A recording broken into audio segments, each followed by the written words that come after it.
দক্ষিণ আমেরিকার দেশ ভেনেজুয়েলায় ব্যাপক হামলার পর দেশটির প্রেসিডেন্ট নিকোলাস মাদুরোকে আটক করেছে যুক্তরাষ্ট্র, এমনটি জানিয়েছে মার্কিন প্রেসিডেন্ট ডোনাল্ড ট্রাম্প।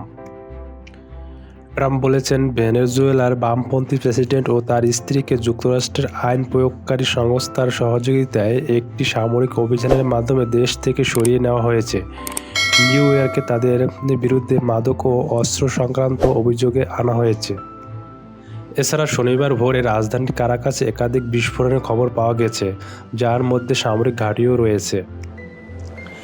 এরপর থেকে মাদুরো জীবিত আছে কি না সে প্রমাণ দেখার জন্য দাবি করেছে ভেনেজুয়েলা সরকার। তার সশস্ত্র বাহিনীর মোতায়েন করেছে এবং দেশ জুড়ে জরুরি অবস্থা ঘোষণা করেছে। মাদুরোকে আটক করা হয়েছে যে দুই দেশের মধ্যে বাড়তে থাকা উত্তেজনার প্রেক্ষাপটে।